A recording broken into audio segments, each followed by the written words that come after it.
Hello, ladies and gentlemen. Welcome to Outside the Box, an X Marks the Box supplement podcast. This is the spin-off podcast, the first one we've done, where we're going to talk about things that are not Xbox related. My name is Potato Chief, and I'm with my good friend Alice. Yeah, hi there. But yeah, it's just basically an idea that we're doing some off-topic discussion, and I think by then it's just like, it's just talking about something that is not Xbox. So that's why we just brought the series up. So now, for about a short time, we're just going to discuss about Metroid Prime and how we just got heads over heels over the fact that Metroid Prime has switched the Nintendo Switch, and it will mark the 20-year anniversary for when Metroid Prime arrived on GameCube in the UK back in 2003. Because it came out in late 2002. Yeah, I'm really excited to do this podcast. Yeah, so this is our new podcast series. We're going to hopefully do more of these throughout the year. Off-topic stuff. Today's topic is Metroid Prime Remastered. We might do about TV shows, films, movies, probably Nintendo games mostly, though, because we love Nintendo on this channel, and we are an Xbox channel, so... Without further ado, let's just jump into it. Metroid Prime Remasters. God damn, this game came out in 2003, and the remaster looks bloody beautiful. It is one of the most beautiful games on the Switch, and it's blowing my mind that this game is like from 2003 and had all these special, like rain effects and smoke effects and fire effects and like you can see the reflection of Samus when you use the beams and stuff in the Vaser.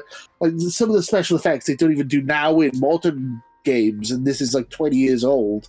Yes. It blows my mind. This game is beautiful. I mean, god damn. It is really surprising because Metroid Studios, who worked on a bunch of projects before they worked on Metroid Prime, and then they just decided to work on what is known as Donkey Kong platformer games like Donkey Kong Country Returns and Ice something, but they've been like Tropical Freeze. Yeah, they've just been out of a league for some time, and apparently it seems they returned to not only work on Metroid Prime 4, but also they decided to do the remaster.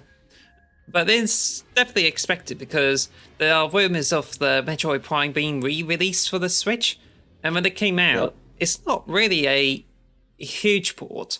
It's basically like pretty much right down to the details, where it's just like what you expect on the GameCube, right down to the title screen, which is now 60 frames per second because it used to be a video in the background, but it kind of cuts down to the gameplay bits, and it just goes into this whole game, and it just like revamps all the graphics there, which now has more clarity, better details, and it's just like as if you're having a much better experience. But speaking of which, you now have a choice of either twin stick or tank controls, but it doesn't give you like options for sensitivity, and this is a bit annoying. What do you think?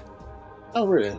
I've not had any issues with the controls. I was going to mention the controls that I feel like, because Metroid Prime was one of the first-person shooters I ever played when I was a kid, and I sucked at it. I was really bad. I don't know if I'm just... Is the game is just easy because I'm used to this type of thing, or is it just not designed with twin stick shooting in mind? And like, I do feel like the bosses and stuff I'm finding really easy to like do because the controls are more like streamlined. Does that make sense? Like, I feel like it feels like it's easier. I don't know, but I was just saying to you earlier that it's I've been playing Metroid Prime. I've had it for about 2 days now. I've played about 4 or 5 hours of it, and I'm already catching up to where I was as a kid. I remember thinking I got so far in the game when I was like a teenager, and it turns out I sucked because I barely got anywhere. I was like, oh, I've already caught up with myself. What's going on? I didn't quite understand the concept. I was saying like, I couldn't wait for like a Halo game to come to Nintendo. I was like, "Oh yay, a game that's like Halo!" I'm like, and without realizing what Metroid was, I didn't really understand. Obviously, back then, now I do, but back then I was like, "This is going to be like a proper shooter," and I didn't realize it was this. It's a masterpiece, Metroid Prime, but it's a totally different game to Halo. So I'm rambling, but I love it. Yeah, because there was like Quake 3, and there's also Half-Life on PC. And Halo, you almost came out on the Mac, but it was sold over to Microsoft, and it now comes on the Xbox, which is now with Metroid Prime likely to be a Halo killer. Which I've been seeing videos of Metroid Prime, which I got a Sky back then. There's Game Network, which is the only channel that is dedicated to all those game trailers and everything, and some AMVs. They just talk a lot about Metroid Prime in E3, and also there's I saw a lot of features about it in Nintendo magazines, and there's so much hype for it. And there's even a video that shows the gameplay. So honestly, I only heard Metroid even on TV, but I haven't actually owned any of those games. And that was before I checked out Super Metroid, and then I checked out Metroid Fusion on the Game Boy Advance, and it was really fantastic. Yeah. So then I was so compelled to get this, and it is definitely one of the best experiences I ever played in my entire life. I love Metroid. I've completed a load of 2D Metroids now, but I've never ever completed a Metroid Prime game. I played them all when I was a kid, but I never quite understood what I was doing. I don't think. As I just had fun exploring, and now I kind of get it. I think I'm determined to complete it this time. I'm really excited to play this. Same. It's another Shadow Drop, which is amazing stuff. We've had 2 Shadow Drops this year, Hi-Fi Rush and Metroid Prime Remastered, and both of them are probably going to be up for Game of the Year contention from us, I think. I mean, if we count Metroid Prime Remasters, I think I will. Yes. I mean, when it comes to remaster games, this does feel like they have put some effort into this. It doesn't feel like it's a straight port. You compare footage of the original game and the new game. They do look much better, and it does look much cleaner, and it's very impressive. I'm very. I just want to go back and play more. I just got the second suit, so now I can go to the hot area. I mean, that's not really much of a spoiler, but I've completed the game on Gamecube once, and I tried on hard, but just couldn't get through the rest of it. But I do find the biggest difference are the controls, and it's much easier to explore. It's much easier to put on a visor because you use the D-pad buttons to switch between different visors. Yeah. But it gives you a lot of mobility and get through the bosses. But it would have been great if they included some kind of sensitivity option, and that way you can have a better accuracy of your shots. But you do have a lock on, and I think it's just what makes up for it. So that's great. So I've completed the game. Yes. I was going to say, you were saying about lack of options. I was going to say there's an area in the game quite early on where there's glow bugs, and it's pitch black. I wish there was a brightness setting, because it didn't seem to be a brightness setting on here either.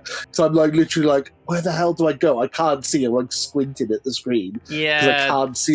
It's so dark. Some areas are actually dark. I know that's the point. And I think it was the case with the original version too. So it kind of sucks that brightness settings. There's no brightness settings. But I do find it's easier to navigate with the controls, and it just all plays rather nicely at the moment. However, since I've beaten it before and I knew the story, I think it definitely has a bit of a replay value. But what I can reveal is that there used to be a feature where if you hook up to the Game Boy Advance and somehow, if you have a Metroid Fusion in the Game Boy Advance and connect it to Metroid Prime using the GameCube's cable, where you used to connect the GameCube to the Game Boy Advance, if you exchange save files, that if you complete Metroid Fusion, you'll unlock the original Metroid on the GameCube version, whereas if you hook up your Metroid Fusion after you beat Metroid Prime, then you'll unlock this fusion suit, and I think it's just a really cool feature. Now, the ones on the Wii, which is Metroid Prime Trilogy and the Wii version standalone, it offers a different ways in which you can unlock that, but so far you don't have any requirements on how you unlock it. So there's a theory that someone may actually give you that option to unlock it by getting Metroid Fusion on the Game Boy Advance servers on the Switch. I hope so. So I mean, they don't seem to have that kind of connectivity a lot of the time, though. They were saying that they're probably going to bring Pokemon Stadium to the N64, but then if they have the Game Boy games, they're not going to connect to it. So I don't think they're going to have any kind of connection like that. It'd be nice if they did, though. It'd be a nice touch. It's like the Switch. Apart from Metroid Prime 2 and 3, you can literally play pretty much every Metroid game now. Fusion's coming soon. But it's pretty cool. I mean, as a Metroid fan, it's great to have such a nice depth of games. Do you think we're going to get Metroid Prime 2 remastered? And 3 remastered? It is rumoured that we could get a remasters of all the Metroid Prime titles on the Switch, so I wouldn't be surprised if it comes up with Metroid Primes 2 and 3, and I think it's quite nice anyway. But I just think this is a step in the right direction, like how they remastered it, how it makes the user experience easier on it, and honestly, it's just gives me reminders to make sure I go through it. There's even options where you can control the narration, because if you play the European version, you get some additional narration during the intro and outro, but you can either have all the narration on, which is the Japanese version one, or you can turn it all off like an American version and make it for the more immersive experience. So yeah, that's a good point. So there's a narration at the beginning. I forgot about the narration. So that's only in the European version and the Japanese version. Japanese version's got more narration. Oh, I didn't know that. Yeah, because at the beginning it's like, you're in space and life is short, but one life is special. It's Samus Aran. And like, what the hell is this? I don't remember this. like some random guy at the beginning. I'm like, what? Maybe we should record that bit and then cut it out and put it on the YouTube channel so people can see it if they're from America.